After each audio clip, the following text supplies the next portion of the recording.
Turns out the NBA on TNT's Troll Game is strong. It is the best I've ever seen in terms of where their shots are being fired, and they have no holds barred. It's a good thing. It makes good TV. It's also a little ballsy, which I like. That's good. Be ballsy. Everyone's way too sensitive nowadays anyway. But we start, Francis, because I know you watch the NBA on TNT. Of course, the playoffs have been on TNT, with the most relevant of the relevance elements I have on my list, and that is the Warriors and Rockets. Warriors and Rockets series, NBA on TNT, when they were going through the graphic originally with the schedule, games 5, 6, and 7 usually have an asterisk that say, if necessary. NBA on TNT said, run element now. Not necessary. This is, I believe, before Steph Curry's injury, obviously, and look, they're probably right. If Steph Curry wasn't injured, it would be a rout of all 4 games. But he is injured. We don't know when he's going to be fully healthy for the series. And what happened last night is they had to eat their own shit. The Warriors dropped the game to the Rockets, 97-96 on James Harden's step-back game winner. But by the way, James Harden hits the game winner in Houston, and Dwight Howard and company were pumped on the bench. Take a look. This is what the playoffs are all about. Highlight moments. James Harden. They're emotionless.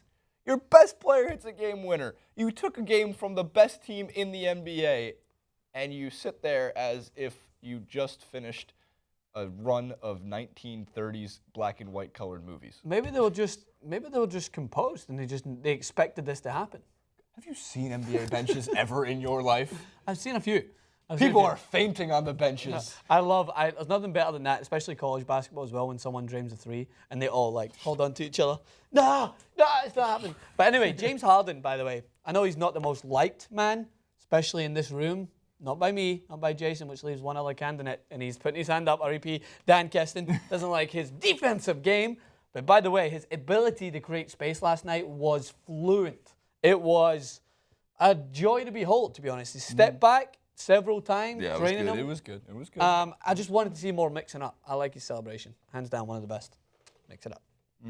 Yeah, it was definitely a great game from James Harden. It's what they need to compete. The only thing I wanted to mention lastly before we get into more NBA on TNT trolling, Klay Thompson might be one of the best shooting guards in the NBA right now. He is easily not the second best player on that Warriors team. It's Draymond Green by a mile, and it was proven last night. Cowherd was talking this morning about how some people are 1s, some people are 2s, not by 1 and 2 as point guard, shooting guard, 1s and 2s as in 1 being the leader, 2 being Robin to your Batman. Yeah. Draymond is the Robin to Steph Curry's Batman. Yeah. Klay Thompson is just a great shooter. I mean, he does more than that, but when he needed to step up last night away from their home court, he couldn't. Draymond did. But they lost. Rockets, credit. Tough game for them to win. They took a game out of the series. Awesomeness. And you made the NBA and TNT kind of look like a-holes because they said not necessary. Well, now games 6 and 7 might not be necessary. All right, so back to the NBA and TNT being trolls who live in the dungeon. Dan Patrick Show. Reggie Miller's regularly frequented guest. He also does an analysis and broadcasting for many NBA games during the year and the playoffs. And Reg said that old man Kenny Smith and Shaq and all these guys could beat the who in the NBA playoffs? Take a look. If I had that team on, could you guys win a playoff game? If I had you, Kenny, Charles, Shaq, Ernie, and Chris Webber, and Kobe. Yes. You guys we are going to, yes. Hold on, and we've got 3D, Dennis Scott coming off the bench. We would have Bones, Brent Berry coming off the bench. Okay. That's our roster? Yes. Yes. Which NBA team could beat one of these out of the 16 teams in the playoffs? We would beat one of those teams. Who? Is that fair enough? Yeah, but tell me who you'd beat. I'm calling their game tomorrow. I don't want to throw them underneath the bus because they don't have all their players. But without Conley and without Gasol, I think we could give the Grizzlies a run right now. Don't you think? That roster you just probably. You just said? Let's be fair. It wasn't. He didn't just say, "Oh, it was me, Shaq, Barkley, Kenny." He said Kobe as well.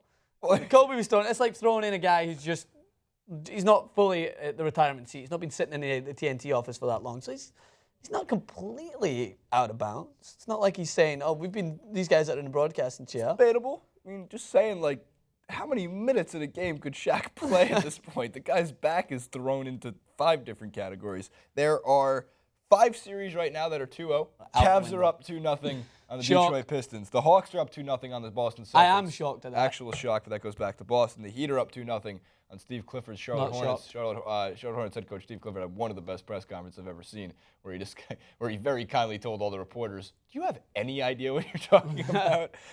The Clippers up 2-0 on Damian Lillard's Blazers, and the Spurs up 2-0 on the TNT's going to beat Memphis Grizzlies. The other series, 2-1, the Raptors 2-1 on the Indiana Pacers. They look like they've turned it on finally. Took 6 quarters to warm up. Now they actually look like they're ready for the playoffs. The Dubs and the Thunder, 2-1. Obviously, that happened last night. And the Thunder and the Mavs stole a game in Oklahoma City, but they came back to Dallas and routed them there, 2-1 in favor of Russell and Kevin Durant. So those are series breakdowns. We'll have more for that definitely after the weekend when more games are played. But we continue because Charles Barkley, very bold in his words as always, had this to say about Reggie Miller during the game. First of all, Reggie Miller may be the worst analyst on television. Why would you say that? Because why would you say that? Reggie just like put him in a nice category of saying that he would be on his team to potentially cause an upset, and then he just throws him way the shade back. That's so harsh. Really quick, I wanted to go back to the comment section really quick on the NBA ads on the jerseys, man. It's so funny. I literally was cracking myself up watching last night, and someone was like, "What happened? Imagine when Michael Jordan's game-winning shot, if all we remember was Icy Hot was on that picture. It takes away the moment. Oh, not that the fucking Sprite Cam or the fucking let's look at the Specsavers double take on that doesn't resonate in your memory. Fuck off, man." I like playing that scene in my head of like, where were you when Steph Curry hit the game-winning 3 to win the NBA Western Conference Finals? All I know is that afterwards I was thirsty for a Pepsi because it said Pepsi on his jersey. It's so funny, man. By the way, great. Totally for sale. For sale. Yeah, for sale, I mean, if you need, for sale, if you for need, sale, don't even care. For sale, for sale. Please. Bart, our whole production team, for sale. You could sponsor the mics. You could sponsor their foreheads. Easily. Hit us in the comments. Just send your email or whatever else you want sponsored in the comment section. For sale. It's always for sale. For sale. Come back to TNT Sports. Subscribe. Yep. Well, camera. Southwest Airlines.